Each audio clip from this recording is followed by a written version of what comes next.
மாநிலங்களவையை ஆலோசிக்காமல் 3 புதிய குற்றவியல் சட்டங்களை அமல்படுத்தக்கூடாது. சட்டங்களை நிறுத்தி வைக்க உள்துறை அமைச்சர் அமித்ஷாவுக்கு முதலமைச்சர் மு.க.ஸ்டாலின் கடிதம். நீட் தேர்வில் சிறு தவறு நடந்து இருந்தாலும் கடுமையான நடவடிக்கை எடுக்க வேண்டும் என உச்சநீதிமன்றம் உத்தரவு. முறைகேடு புகார்கள் குறித்து 2 வாரங்களில் பதிலளிக்க ஒன்றிய அரசு மற்றும் தேர்வு முகமைக்கு நோட்டீஸ். பாஜக ஆளும் மாநிலங்களில் திட்டமிட்டு நீட் தேர்வு முறைகேடு நடப்பதாக ராகுல் காந்தி குற்றச்சாட்டு. 24 லட்சம் மாணவர்களின் எதிர்காலம் கேள்விக்குறியான போதும் பிரதமர் மோடி மௌனம் காப்பதாக காட்டம்.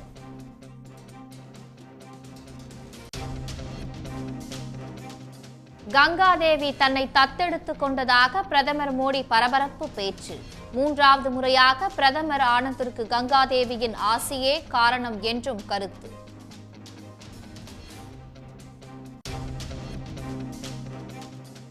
சசிகலாவை மீண்டும் சேர்ப்பது குறித்து அதிமுக முன்னாள் அமைச்சர்கள் மாறுபட்ட கருத்து. எடப்பாடி தலைமையை ஏற்க தயாரா என கே.சி. வீரமணி கேட்ட நிலையில் தலைவர்களே முடிவு செய்வார்கள் என செல்லூர் ராஜு பேட்டி. மே மாத ரேஷன் பொருட்களை ஜூன் மாத இறுதி வரை பெற்றுக் கொள்ளலாம் என தமிழ்நாடு அரசு அறிவிப்பு. அனைத்து பொருட்களும் நியாய விலைக் கடைகளுக்கு அனுப்பி வைக்கப்பட்டுள்ளதாக அதிகாரிகள் தகவல்.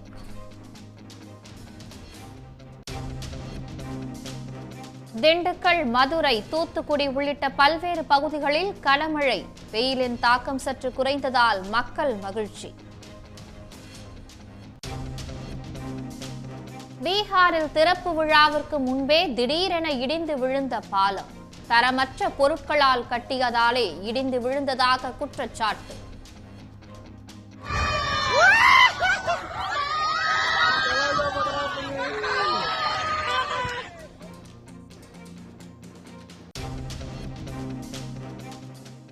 அரிய வகை வைரஸ் பாதிப்பால் கேட்கும் திறனை முற்றிலும் இழந்த பிரபல பாலிவுட் பின்னணி பாடகி அல்கா யாக்னிக் ஹெட்போன் பயன்படுத்துவதில் கவனம் தேவை என்றும் ரசிகர்களுக்கு எச்சரிக்கை. ஒன்றிய அரசு புதிதாக நிறைவேற்றிய 3 குற்றவியல் சட்டங்களுக்கு எதிர்ப்பு தெரிவித்து முதலமைச்சர் மு.க.ஸ்டாலின் ஒன்றிய அரசுக்கு கடிதம் எழுதியுள்ளார். இந்திய தண்டனை சட்டம், குற்றவியல் நடைமுறை சட்டம், சாட்சிய சட்டம் ஆகியவற்றுக்கு மாற்றாக ஒன்றிய அரசு நிறைவேற்றிய 3 புதிய சட்டங்கள் ஜூலை 1 முதல் அமலுக்கு வருகிறது. இந்த சட்டங்களுக்கு எதிர்ப்பு தெரிவித்து ஒன்றிய உள்துறை அமைச்சர் அமித்ஷாவுக்கு முதலமைச்சர் மு.க.ஸ்டாலின் கடிதம் எழுதியுள்ளார். குறிப்பிட்ட 3 குற்றவியல் சட்டங்களும் அரசியல் சட்டத்தின் பொது பட்டியலில் இடம்பெற்றிருந்த போதிலும் மாநில அரசுகளுடன் கலந்து ஆலோசிக்காமல் எதிர்க்கட்சிகளின் பங்களிப்பே இல்லாமல் நாடாளுமன்றத்தில் அவசர கதியில் நிறைவேற்றப்பட்டிருப்பதை அவர் சுட்டிக்காட்டியுள்ளார். அந்த சட்டங்களுக்கு பாரதிய நியாய சன்ஹிதா, பாரதிய நாக்ரிக் சுரக்ஷா சன்ஹிதா, பாரதிய சாட்சியா அபிநியம் என சமஸ்கிருதத்தில் பெயர் சூட்டியிருப்பது அரசியல் சட்டத்தின் 348வது பிரிவை அப்பட்டமாக மீறும் செயல் என்று முதலமைச்சர் கண்டித்துள்ளார். புதிய கிரிமினல் சட்டங்களின் அடிப்படையில் சில தவறுகள் இருப்பதையும் அவர் கடிதத்தில் சுட்டிக்காட்டியுள்ளார். இந்த சட்டங்களை அமல்படுத்தும் முன் கல்வி நிலையங்களுடன் விவாதிக்க வேண்டியது அவசியம் என்றும், சட்டக்கல்லூரி மாணவர்களின் பாடத்திட்டங்களில் உரிய மாற்றங்கள் கொண்டு வருவதற்கு கால அவகாசம் வேண்டும் என்றும் முதலமைச்சர் மு.க.ஸ்டாலின் வலியுறுத்தியுள்ளார். நீதித்துறை, காவல்துறை, சிறைத்துறை, தடயவியல் துறை போன்றவற்றிலும் தேவையான தொழில்நுட்ப மாற்றங்கள் செய்ய வேண்டியது அவசியம் என்றும் அவர் கூறியிருக்கிறார்.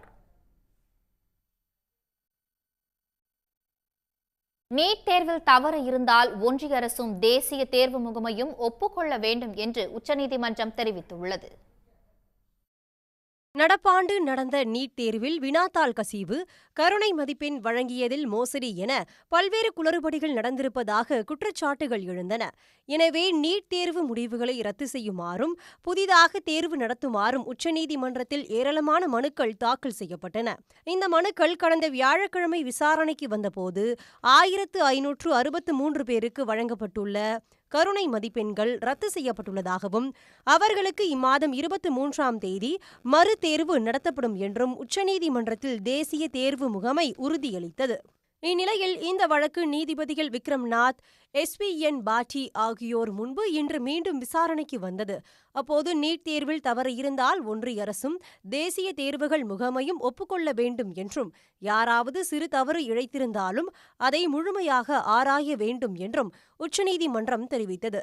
மேலும் 0.001% அலட்சியம் இருந்தாலும் ஆராய வேண்டும் என கூறியுள்ள உச்சநீதிமன்றம், மோசடி செய்து மருத்துவராகும் ஒருவர் சமூகத்தில் என்ன மாதிரியான தாக்கத்தை ஏற்படுத்துவார் என்பதையும், தனிநபர் ஒட்டுமொத்த அமைப்புக்கும் ஆபத்தானவராக மாறும் சூழலை யோசித்து பார்க்க வேண்டும் என்பதையும் அறிவுறுத்தியுள்ளது. கடினமான நீட் தேர்வுக்கு தயாராகும் மாணவர்களின் உழைப்பை புறந்தள்ள முடியாது என்று கூறிய நீதிபதிகள், நீட் தேர்வில் நடைபெற்ற முறைகேடுகள் மற்றும் வினாத்தாள் கசிவு குறித்து 2 வாரங்களுக்குள் பதிலளிக்க ஒன்றிய அரசுக்கும் தேசிய தேர்வு முகமைக்கும் உத்தரவிட்டனர். வழக்கு விசாரணை அடுத்த மாதம் 8ஆம் தேதிக்கு ஒத்திவைக்கப்பட்டுள்ளது. நீட் தேர்வில் பாஜக ஆளும் மாநிலங்களில் திட்டமிட்டு முறைகேடு நடத்தப்பட்டிருப்பதாக காங்கிரஸ் MP ராகுல் காந்தி குற்றம் சாட்டியுள்ளார். இதுகுறித்து தனது எக்ஸ் பக்கத்தில் பதிவிட்டிருக்கும் அவர், நீட் தேர்வால் 24 லட்சம் மாணவர்களின் வாழ்க்கை கேள்விக்குறியான போதும் வழக்கம் போல் பிரதமர் மோடி மௌனம் காப்பதாக விமர்சித்துள்ளார். பீகார், குஜராத் மற்றும் ஹரியானாவில் மேற்கொள்ளப்பட்டுள்ள கைது நடவடிக்கைகள் நீட் முறைகேட்டை உறுதிப்படுத்தியுள்ளதாக அவர் குறிப்பிட்டுள்ளார். பாஜக ஆளும் மாநிலங்களை மையமாக வைத்து நீட் வினாத்தால் கசிந்திருப்பதாகவும், நாடாளுமன்றத்திலும் மக்கள் மன்றத்திலும் இது தொடர்பாக வலுவாக குரல் எழுப்புவோம் என்றும் ராகுல் காந்தி பதிவிட்டுள்ளார். மாணவர்களின் எதிர்காலத்தை பாதுகாக்கும் வகையில் வினாத்தாள் கசிவை தடுக்க கடுமையான சட்டங்களை இயற்ற வேண்டும் என்றும் அவர் வலியுறுத்தியுள்ளார். கடவுள் மூலம் உலகிற்கு வந்ததாக கூறியிருந்த பிரதமர் மோடி தன்னை கங்காதேவி தத்தெடுத்துக் கொண்டதாக தற்பொழுது தெரிவித்துள்ளார். நாட்டின் பிரதமராக 3வது முறை பதவியேற்றுக் கொண்ட பின்னர் முதல் முறையாக தனது சொந்த தொகுதியான வாரணாசிக்கு நரேந்திர மோடி சென்றார். அங்கு நடைபெற்ற அரசு விழாவில் கலந்து கொண்ட அவர், விவசாயிகள் நிதியுதவி திட்டத்தின் கீழ் 9,26,00,000 விவசாயிகளுக்கு 17வது தவணையாக 20,000 கோடி ரூபாயை விடுவித்தார். பிரதமராக பதவியேற்ற முதல் நாளே 17வது தவணை நிதி விடுவிப்புக்கான ஒப்புதலை மோடி அளித்து இருந்தாலும் 8 நாட்கள் கழித்து தாமதமாக நிதி விடுவிக்கப்பட்டுள்ளது. விழா மேடையில் பேசிய மோடி, கங்காதேவியின் ஆசீர்வாதத்தால் 3வது முறையாக பிரதமரானதாகவும் கங்காதேவி தன்னை தத்தெடுத்துக் கொண்டதாகவும் தெரிவித்தார். ஏற்கனவே கடவுள் மூலம் இந்த உலகிற்கு வந்ததாக பேசியிருந்த மோடி தற்பொழுது கங்காதேவி தத்தெடுத்ததாக தெரிவித்துள்ளது பேசுபொருளாகியுள்ளது. बाबा विश्वनाथ और मां गंगा के आशीर्वाद से काशी वासियों के असीम स्नेह से मुझे तीसरी बार देश का प्रधान सेवक बनने का सौभाग्य मिला है। काशी के लोगों ने मुझे लगातार तीसरी बार अपना प्रतिनिधि चुनकर धन्य कर दिया है। अब तो मां गंगा ने भी जैसे मुझे गोद ले लिया है, मैं यहीं का हो गया हूं. வாரணாசியை தொடர்ந்து நாளை பீகாருக்கு செல்லும் பிரதமர் மோடி ராஜ்கீர் பகுதியில் நாலந்தா பல்கலைக்கழகத்தின் புதிய வளாகத்தை திறந்து வைக்கிறார். இந்தியா மற்றும் கிழக்கு ஆசிய நாடுகளின் கூட்டு ஒத்துழைப்பில் உருவாக்கியுள்ள இந்த வளாகத்தின் திறப்பு விழாவில் 17 நாடுகளின் தூதர்கள் உட்பட பல்வேறு முக்கிய பிரமுகர்கள் கலந்து கொள்கின்றனர். பாலிவுட்டின் பிரபல பாடகி அல்கா யாக்னிக் அரிய வகை வைரஸ் பாதிப்பால் கேட்கும் திறனை முற்றிலும் இழந்து இருப்பது அவரது ரசிகர்களை அதிர்ச்சியடைய வைத்துள்ளது. நீண்ட நேரம் சத்தமான ஒலியை கேட்டதே தனக்கு பாதிப்பை ஏற்படுத்தியுள்ளதாக கூறியுள்ள பாடகி அல்கா, ஹெட்போன் பயன்படுத்துவதில் கவனம் தேவை என எச்சரித்துள்ளார். 1980களின் இறுதியில் ஹிந்தியில் வெளியான டெசா படத்தில் இடம்பெற்ற ஏக் தோ தீன் என்ற இந்த பாடலை 80s 90s கிட்ஸ்கள் அவ்வளவு சீக்கிரம் மறந்திருக்க மாட்டார்கள். அன்றைய கனவு கண்ணி மாதுரி தீட்சத்திற்காக மட்டுமல்ல, ஏக் தோ தீன் என மயங்கும் குரலுக்காகவும் வட மாநிலங்களை தாண்டி நாடு முழுக்க பட்டி தொட்டி எங்கும் பாடல் இது. இதுபோல இன்னும் எத்தனையோ சூப்பர் டூப்பர் ஹிட் பாடல்களுக்கு சொந்தக்காரர் 58 வயதான அல்கா யாக்னிக். ஹிந்தி மட்டுமின்றி பல்வேறு மொழிகளில் வெளியான 1000க்கும் மேற்பட்ட படங்களில் 21,000க்கும் அதிகமான பாடல்களை பாடியுள்ளார் அல்கா. பின்னணி பாடகியாக 2 தேசிய விருதுகளை வென்றுள்ள அவர் யூடியூபில் அதிக பேரால் கேட்கப்பட்ட பாடகர் என்ற கின்னஸ் சாதனையையும் 2022ஆம் ஆண்டு படைத்துள்ளார். தமிழில் கூட ஜிவி பிரகாஷ்குமார் இசையில் ஓரம் போ படத்தில் இடம்பெற்ற இது என்ன மாயம் உள்ளிட்ட சில பாடல்களை அல்கா யாக்னிக் பாடியுள்ளார். இந்நிலையில் இன்ஸ்டாகிராமில் பதிவிட்டுள்ள அல்கா தனக்கு அரிய வகை செவித்திறன் குறைபாடு ஏற்பட்டுள்ளதாக அதிர்ச்சி தகவலை வெளியிட்டுள்ளார். அதில் சில வாரங்களுக்கு முன்பு விமானத்தில் இருந்து வெளியேறும் போது திடீரென தன்னால் எதையும் கேட்க முடியாத சூழல் ஏற்பட்டதாகவும் இதை வெளியில் சொல்ல தற்போதுதான் தைரியம் வந்ததாகவும் குறிப்பிட்டுள்ளார். வைரஸ் தாக்குதலால் செவிகளில் மிகவும் அரிதான உணர்திறன் நரம்பு பாதிப்பு ஏற்பட்டு கேட்கும் திறன் முற்றிலும் பாதிக்கப்பட்டுள்ளதாக மருத்துவர்கள் தெரிவித்ததாகவும் அதற்கான சிகிச்சை எடுத்து வருவதாகவும் அல்கா தெரிவித்துள்ளார்.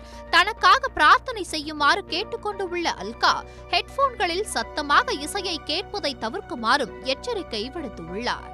மருத்துவர்களால் SNHL என அழைக்கப்படும் சென்சரி நியூரல் ஹியரிங் லாஸ் நோய் காதின் உள்பகுதியில் ஏற்படும் வைரஸ் பாதிப்பு காரணமாக ஏற்படுகிறது. லட்சத்தில் 5 பேருக்கு ஏற்படும் இந்த அரிய வகையால் பாதிக்கப்பட்டவர்களுக்கு அதிக ஒலியில் பேசும்போது கூட மிக மெல்லியதாக தான் கேட்கும். அதிக அளவு சத்தத்தை கேட்பது, குறிப்பாக ஹெட்போன்களின் மூலம் தொடர்ந்து அதிக சத்தத்தை கேட்பது, தலையில் அடிபடுதல், வயோதிகம் போன்றவை அரிய வகை செவி உணர்திறன் நரம்பு பாதிப்பு ஏற்பட காரணங்களாக மருத்துவர்கள் கூறுகின்றனர். சென்சரி நியூரல் ஹியரிங் லாஸ் தானான்னு கன்ஃபார்ம் பண்ணணும் ஃபஸ்ட்டு. அது இந்த மாதிரி வைரல் ரிலேட்டட் ஹியரிங் லாஸாக இருந்துச்சு அண்ட் உடனே இப்போ நெக்ஸ்ட் டேவே நம்மக்கிட்ட வராங்க அப்படின்னா சில இன்ஜெக்ஷன்ஸ் மூலிமா ஸ்டீராய்டு இன்ஜெக்ஷன்ஸ்னு சொல்லுவோம். அது டேரெக்டாக காதுக்குள்ளே இன்ஜெக்ட் பண்ணுவோம், குறிப்பிட்ட தினங்களுக்கு இன்ஜெக்ட் பண்ணுவோம். அந்த மாதிரி இன்ஜெக்ட் பண்ணும்போது ஒரு 50% to 60% பீப்புளுக்கு நல்லா இம்ப்ரூவ்மெண்ட் இருக்கும். அவங்களோட பழைய ஹியரிங் அப்படியே திருப்பி கிடைக்கலாம். பட் மோஸ்ட் ஆஃப் தெம் இதை மாதிரி இக்னோர் பண்ணிடுவாங்க. ஒரு நாள் தானே, சரி வெயிட் பண்ணி பார்க்கலான்னு 1 வாரம் 2 வாரம் தள்ளி வந்தாங்க அப்படின்னா இந்த ட்ரீட்மெண்ட் அவங்களுக்கு யூஸ் ஆகணுன்ற அவசியம் கிடையாது. சில டைம்ஸ் அவங்களுக்கு இந்த மாதிரி பெர்மனன்ட் ஹியரிங் லாஸ் செட்டில் ஆயிரும். அந்த மாதிரி 2 வாரம் கழித்து வராங்க, அவங்களுக்கு பெர்மனெண்ட்டாக ஹியரிங் லாஸும் வந்துருச்சுனாலுமே இதே ட்ரீட்மெண்ட் அவங்களுக்கு ட்ரை பண்ணலாம். இம்ப்ரூவ்மெண்ட் இல்லைன்ற பட்சத்தில் ஹியரிங் எய்ட்ஸ் தான் ஒன்லி வே ஆஃப் ட்ரீட்மெண்ட். பல லட்சம் பேரை வசீகர குரலால் சுண்டி இழுத்த பிரபல பாடகி அல்கா யாக்னிக் அரிய வகை செவித்திறன் குறைபாட்டால் பாதிக்கப்பட்டு இருப்பது அவரது ரசிகர்களை அதிர்ச்சியடைய வைத்துள்ளது. நியாய விலை கடைகளில் மே மாதத்திற்கான ரேஷன் பொருட்களை ஜூன் மாத இறுதி வரை பெற்றுக்கொள்ளலாம் என்று தமிழ்நாடு அரசு அறிவித்துள்ளது. தமிழ்நாடு முழுவதும் உள்ள ரேஷன் கடைகளில் மே மற்றும் ஜூன் மாதத்திற்கான துவரம் பருப்பு, பாமாயில் உள்ளிட்ட ரேஷன் பொருட்கள் வழங்கப்படவில்லை என தொடர்ச்சியாக புகார் கூறப்பட்டது. இதற்கு விளக்கம் அளித்து இருந்த உணவுத்துறை அதிகாரிகள் தேர்தல் காரணமாக டெண்டர் கோருவதில் தாமதம் ஏற்பட்டதாகவும் மே மாதத்திற்கான பொருட்கள் ஜூன் முதல் வாரம் வரை பெற்றுக்கொள்ளலாம் என்று தெரிவித்திருந்தனர். இந்நிலையில் மே மாதத்திற்கான ரேஷன் பொருட்களை ஜூன் மாத இறுதி வரை குடும்ப அட்டைதாரர்கள் பெற்றுக்கொள்ளலாம் என்று உணவுத்துறை அதிகாரிகள் தெளிவுபடுத்தியுள்ளனர். அதேபோல் ஜூன் மாதத்திற்கான பாமாயில், துவரம் பருப்பு போன்றவற்றை இம்மாத இறுதிக்குள் வழங்க நடவடிக்கைகள் மேற்கொள்ளப்பட்டு உள்ளதாகவும் அதற்கான பொருட்கள் நியாய விலை கடைகளுக்கு அனுப்பி வைக்கப்பட்டு உள்ளதால் மக்கள் அச்சப்பட வேண்டாம் என்று அதிகாரிகள் கூறியுள்ளனர். சசிகலாவை மீண்டும் அதிமுகவில் சேர்க்கும் பேச்சுக்கே இடமில்லை என முன்னாள் அமைச்சர் ஜெயக்குமார் திட்டவட்டமாக தெரிவித்துள்ளார். அதே நேரத்தில் KC வீரமணி, செல்லூர் ராஜு ஆகியோர் சசிகலா விவகாரத்தில் மாறுபட்ட கருத்துக்களை தெரிவித்துள்ளனர். 2021 தேர்தலுக்கு முன்பு திருமதி சசிகலா என்ன சொன்னாங்க? நான் அரசியலிருந்து ஒதுங்கிடுறேன் அப்படின்னு சொன்னாங்களா இல்லையா? அது ஒதுங்கிறேன்னு சொன்னாங்க இல்லையா? எனக்கு அரசியலுக்கும் சம்மந்தம் உண்டு. அதுதான் பொதுச்சார் சொன்னார். அவங்களுக்கு அரசியலுக்கு அதிமுகவுக்கு என்ன சம்மந்தம் இருக்குது? ஒரு சம்பந்தம் இல்லை. அவங்க அதிமுக உறுப்பினரும் கிடையாது, அதிமுக கிடையாது, சம்பந்தம் இல்லை. அவங்க நான் என்ட்ரி ஆகிட்டுன்றாங்க. உங்களுக்கு தான் எக்ஸிட் கொடுத்தாச்சா, அப்புறம் எப்படி என்ட்ரி ஆக முடியும்? இவங்க சொல்லாமல்ல. இப்ப என்ன சொல்லலாம்? நாங்க ஆதரவு தரோம், நீங்க எப்ப தேவைப்பட்டாலும் நாங்க உங்க அழைப்பை எதிர்பார்க்கிறோம். நாங்கெல்லாம் எடப்பாடியார் தலைமையில அதிமுகவுக்கு நாங்கள் எப்போவும் எங்களுடைய ஆதரவு உண்டுன்னு சொல்லிட்டு அவங்க சசிகலா அம்மாவும் சொல்லணும், OPS சொல்லணும், பிரிஞ்சு போனவங்க எல்லாமே இதை சொல்லணும். கட்சி நல்லா இருக்கும்னா எடப்பாடியார் தலைமையில நாங்க எல்லாம் செயல்படுறதுக்கு நாங்க தயாரா இருக்கிறோம், எங்களை பயன்படுத்திங்கன்னு ஒருத்தர் சொல்லுங்க. அதெல்லாம் நாங்க செயல்படுறோம். அவங்க சொல்லணும். இல்லை, அவர் இருக்கும்போது தோல்வி அடைஞ்சிருக்கோம்ல 2019. இல்லை, அப்பவும் தோத்தோம்னா அது நீங்கள் அப்படி சொல்லக்கூடாது. அதுக்கெல்லாம் நான் விமர்சனத்துக்கு வரல. அது ஏற்கனவே பொதுச் செயலாளர் இப்போ முடிவெடுத்துட்டார், துணை பொதுச் செயலாளர் சொல்லிட்டார். இதில் மாற்றம் வேணும்னா மேலே இருக்கவங்க தான் அதுக்குன்னு குழு வச்சுருக்காங்க. அதை பற்றியெல்லாம் ஒன்றும் இல்லை. எங்களை பொறுத்தளவுக்கு திமுக தான் எங்களுக்கு எதிரி, அதில் மாற்று கருத்து எதுவும். அரசு பள்ளிகளில் முக்கிய பிரமுகர்களின் பிறந்த நாள் அன்று இனிப்பு பொங்கலுடன் மதிய உணவு வழங்க தமிழ்நாடு அரசு உத்தரவிட்டுள்ளது. தமிழ்நாட்டில் உள்ள அரசு மற்றும் அரசு உதவி பெறும் பள்ளிகளில் அமலில் உள்ள சத்துணவு திட்டத்தின் கீழ் 1 முதல் 10ஆம் வகுப்பு வரையிலான மாணவர்களுக்கு மதிய உணவு வழங்கப்படுகிறது.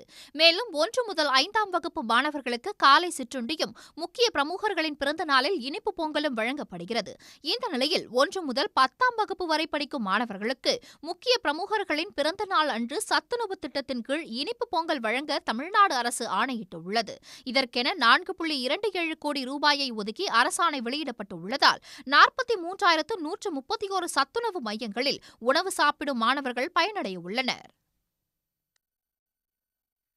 தமிழ்நாட்டில் வரும் 22ஆம் தேதி 5 மாவட்டங்களில் கனமழை பெய்ய வாய்ப்பு இருப்பதாக வானிலை மையம் தெரிவித்துள்ளது.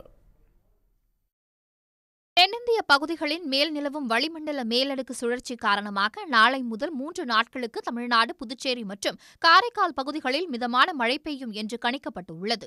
வரும் 22ஆம் தேதி நீலகிரி, கோவை, திருப்பூர், தேனி மற்றும் திண்டுக்கல் மாவட்டங்களில் ஓரிரு இடங்களில் கனமழையும் அதன் பின்பு மிதமான மழையே நீடிக்கும் என்றும் கூறப்பட்டுள்ளது. அடுத்த 5 தினங்களுக்கு தமிழ்நாடு, புதுவை மற்றும் காரைக்கால் பகுதிகளில் அதிகபட்ச வெப்பநிலை இயல்பை ஒட்டியே இருக்கும் என்று வானிலை மையம் தெரிவித்துள்ளது. சென்னையை பொறுத்தவரை அடுத்த 24 மணி நேரத்திற்கு வானம் ஓரளவு மேகமூட்டத்துடன் காணப்படுவதுடன் ஒரு சில இடங்களில் மாலை அல்லது இரவு நேரங்களில் இடி மின்னலுடன் மிதமான மழைக்கு வாய்ப்பு இருப்பதாகவும் கூறப்பட்டுள்ளது. கடந்த 24 மணி நேரத்தில் அதிகபட்சமாக சோழிங்கநல்லூரில் 12 சென்டிமீட்டர் மழை பதிவாக இருப்பதாக வானிலை மையம் தெரிவித்துள்ளது. திருவாரூர் மாவட்டம் கொரடாச்சேரி பகுதியில் மழையால் பாதிக்கப்பட்ட பருத்தி பயிர்களுக்கு நிவாரணம் வழங்க கோரி வேளாண் அலுவலகம் முன்பு விவசாயிகள் ஆர்ப்பாட்டத்தில் ஈடுபட்டனர். கொரடாச்சேரி பகுதியில் தொடர்ந்து பெய்த கனமழையால் கோடையில் சாகுபடி செய்யப்பட்ட பருத்தி, நெல், எள் பயிர்கள் சேதமடைந்துள்ளன. இதனால் பெரும் நஷ்டம் ஏற்பட்டுள்ளதாக விவசாயிகள் கவலை தெரிவித்துள்ளனர். எனவே தங்களுக்கு தமிழ்நாடு அரசு உரிய இழப்பீடு வழங்கக் கோரி பாதிக்கப்பட்ட விவசாயிகள் வேளாண்மைத்துறை அலுவலகம் முன்பு ஆர்ப்பாட்டத்தில் ஈடுபட்டனர். பாதிக்கப்பட்ட அனைத்து பயிர்களுக்கும் உரிய இழப்பீடு தரக்கோரி அவர்கள் முழக்கங்களை எழுப்பினர். உதகை மாவட்ட ஆட்சியர் அலுவலகம் மற்றும் அரசு விருந்தினர் மாளிகை வளாகத்திற்குள் நுழைந்த கரடிகளால் அங்கு பரபரப்பு ஏற்பட்டது. உதகையில் ஃபிங்கர் போஸ்ட் பகுதியில் மாவட்ட ஆட்சியரின் முகாம் அலுவலகம் மற்றும் தமிழ்நாடு அரசுக்கு சொந்தமான விருந்தினர் மாளிகை உள்ளது. இந்நிலையில் நேற்று இரவு 2 கரடிகள் மாவட்ட ஆட்சியர் முகாம் அலுவலகம் மற்றும் விருந்தினர் மாளிகைக்குள் நுழைந்தன. விருந்தினர் மாளிகையில் இருந்த காவலாளிகள் உடனடியாக வனத்துறையினருக்கு தகவல் அளித்ததைத் தொடர்ந்து வனத்துறையினர் கரடிகளை வனப்பகுதிக்குள் விரட்டியடித்தனர். கள்ளக்குறிச்சி மாவட்டம் திருக்கோவிலூர் அருகே நடைபெற்ற வார சந்தையில் 1 கோடி ரூபாய் அளவிற்கு ஆடு மாடுகள் விற்பனை செய்யப்பட்டது. கள்ளக்குறிச்சி மாவட்டம் செட்டித்தாங்கல் கிராமத்தில் நடைபெற்ற வாரச்சந்தையில் விவசாயிகள் மற்றும் வியாபாரிகள் தாங்கள் கொண்டு வந்த மாடுகளை போட்டி போட்டுக்கொண்டு விற்பனை செய்தனர்.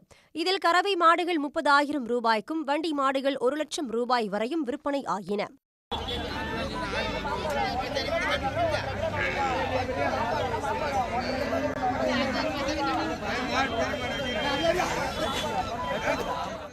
இந்த முறை ஆடுகளை விட மாடுகளை அதிக அளவில் விற்பனையானதாக விவசாயிகள் தெரிவித்தனர்.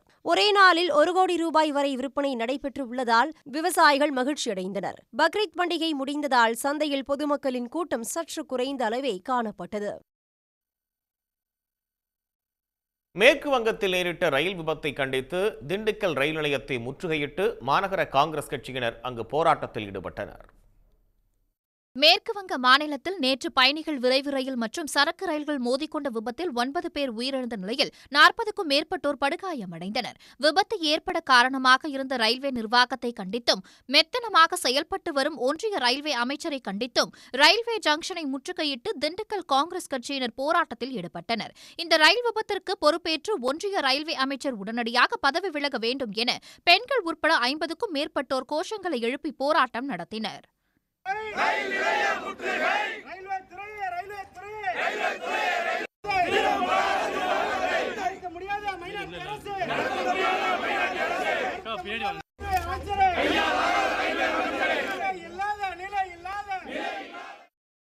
முற்றுகை போராட்டம் காரணமாக திண்டுக்கல் ரயில் நிலையத்திற்கு பலத்த போலீஸ் பாதுகாப்பு போடப்பட்டு இருந்தது. பாஜகவினர் பணம் சம்பாதிப்பதற்காகவே நீட் தேர்வை நடத்தி வருவதாக திருவள்ளூர் காங்கிரஸ் எம்பி சசிகாந்த் செந்தில் குற்றம் சாட்டியுள்ளார். தேர்தலில் வெற்றி பெற்றதற்கு கும்மிடிப்பூண்டியில் வாக்காளர்களுக்கு நன்றி தெரிவித்த பின் செய்தியாளர்களை சந்தித்த அவர் நீட் தேர்வு மோசடிகள் குறித்து நாடாளுமன்றத்தில் இந்தியா கூட்டணி சார்பில் பிரச்சனை எழுப்பப்படும் என கூறினார். இப்போ எல்லாம் சொல்றாங்க தமிழகம் தான் இதை முன்னின்று நடத்தணும்னு. இவ்வளவு நாள் எங்க இருந்தாங்கன்னு தெரியல. முதல் நாள்ல இருந்து நம்ம இது வேண்டாம்னு சொல்றதுக்கு காரணமே இதுதான். இந்த மாதிரி எங்கேயுமே உலகத்துல எங்கேயுமே இவ்வளவு பெரிய ஒரு மேசிவ் எக்ஸாம் டெஸ்ட் வச்சது எதுவுமே உருப்பட்டதா சரித்திரமே கிடையாது. இவ்வளவு தமிழகம் 30க்கும் மேல குழந்தைகளை இழந்திருக்கிறது. இந்த குழந்தைகளுக்கு பாஜக பதில் சொல்லுமா? இன்னைக்கு அவர்களுடைய எதிர்காலம் எங்க போகுன்னே தெரியாம அவர்களுடைய பணம் சம்பாதிக்கும் ஒரு விதத்துக்கு இதெல்லாம் பண்ணிட்டு அவங்க பண்ற பெரிய பெரிய பிரச்சனைகள், இதெல்லாம் பொதுமக்கள் அதுவும் பெற்றோர்கள் இது மேல விழிப்புணர்வாக இருக்கணும். தமிழகம் மறுபடியும் இந்த போராட்டத்தில் ஈடுபடணும். பாராளுமன்றத்தில் நாங்கள் காங்கிரஸ் கட்சியின் சார்பாகவும் இந்தியா கூட்டணியின் சார்பாகவும் இதை மிக வலிமையாக திராவிட முன்னேற்ற கழகத்தின் சார்பாகவும் நாங்கள் இதை எடுப்போம். திண்டுக்கல் மாவட்டம் பழனி அருகே கார் மோதி 2 உயிரிழந்த சம்பவத்தில் அதிமுக நிர்வாகியை கைது செய்ய கோரி உறவினர்கள் மறியல் போராட்டத்தில் ஈடுபட்டதால் சலசலப்பு ஏற்பட்டது. பழனியை அடுத்த நெய்க்காரப்பட்டி அருகே அதிமுக ஒன்றிய செயலாளர் முத்துசாமி என்பவர் பயணித்த கார் இருசக்கர வாகனம் மீது மோதி விபத்துக்குள்ளானது. இதில் இருசக்கர வாகனத்தில் சென்ற கருப்புசாமி என்பவர் சம்பவ இடத்திலேயே உயிரிழந்த நிலையில் படுகாயமடைந்த மற்றொரு சண்முகம் என்பவர் மருத்துவமனையில் சிகிச்சை பலனின்றி உயிரிழந்தார். இந்த சம்பவத்தில் போலீசார் வழக்கு பதிவு செய்து விசாரணை மேற்கொண்டு வருகின்றனர். இந்த நிலையில் விபத்தை ஏற்படுத்திய முத்துசாமியை கைது செய்ய கோரி உயிரிழந்தவர்களின் உறவினர்கள் பழனி அரசு மருத்துவமனை முன்பு மறியல் போராட்டத்தில் ஈடுபட்டதால் சலசலப்பு ஏற்பட்டது. பின்னர் போலீசார் பேச்சுவார்த்தை நடத்தியதை அடுத்து போராட்டம் கைவிடப்பட்டது. வயநாடு, ரேபரேலி ஆகிய தொகுதிகளில் வெற்றி பெற்றிருந்த காங்கிரஸ் மூத்த தலைவர் ராகுல் காந்தி வயநாடு எம்பி பதவியை ராஜினாமா செய்துள்ளார். நாடாளுமன்ற மக்களவைத் தேர்தலில் ராகுல் காந்தி கேரளாவின் வயநாடு மற்றும் உத்தரப்பிரதேசத்தின் ரேபரேலி ஆகிய தொகுதிகளில் போட்டியிட்டு 2 இடங்களிலும் வெற்றி பெற்றார். இதையடுத்து எந்த தொகுதியில் அவர் எம்பியாக தொடர்வார் என்ற எதிர்பார்ப்பு நிலவி வந்தது. கடந்த வாரம் வயநாடு மக்களை சந்தித்து நன்றி தெரிவித்த ராகுல் காந்தி இந்த விவகாரத்தில் 2 தொகுதி மக்களின் கருத்தினை கேட்டு முடிவெடுக்க இருப்பதாக கூறியிருந்தார். இந்நிலையில் தீவிர ஆலோசனைகளுக்கு பிறகு வயநாடு தொகுதி எம்பி பதவியை ராகுல் காந்தி ராஜினாமா செய்துள்ளார். இதற்கான கடிதத்தினை முறைப்படி நாடாளுமன்ற மக்களவை சபாநாயகருக்கு ராகுல் காந்தி அனுப்பியிருக்கிறார். வயநாடு, ரேபரேலி ஆகிய 2 தொகுதிகளுமே தனக்கு நெருக்கமானவை என்று கூறியுள்ள ராகுல், வயநாடு தொகுதி மக்களுக்காக தானும் பிரியங்காவும் எப்போதுமே குரல் கொடுப்போம் என தெரிவித்துள்ளார். ராகுலின் ராஜினாமாவால் காலியாகியுள்ள வயநாடு தொகுதியில் அவரது சகோதரியும் காங்கிரஸ் பொதுச் செயலாளருமான பிரியங்கா காந்தி போட்டியிடுகிறார். வயநாட்டை பிரதிநிதிப்படுத்துவதில் மிகவும் மகிழ்ச்சி அடைந்துள்ளதாக கூறியுள்ள பிரியங்கா, ராகுல் காந்தி தொகுதியில் இல்லையே என வயநாடு மக்களை உணரவிட மாட்டேன் என்றும் குறிப்பிட்டுள்ளார். இதுவரை கட்சி பணியாற்றி வந்த பிரியங்கா காந்தி முதன்முறையாக நேரடி தேர்தல் அரசியலில் களமிறங்கி இருப்பது குறிப்பிடத்தக்கது. வயநாடு மக்களவை உறுப்பினர் பதவியை ராகுல் காந்தி ராஜினாமா செய்திருப்பதை அடுத்து அந்த தொகுதியில் ராகுலின் சகோதரியும் காங்கிரஸ் பொதுச் செயலாளருமான பிரியங்கா காந்தி போட்டியிட உள்ளார். இதன் மூலம் முதன்முறையாக தேர்தல் அரசியலில் அடியெடுத்து வைக்கும் பிரியங்காவின் அரசியல் பயணம் குறித்து இப்போது பார்க்கலாம்.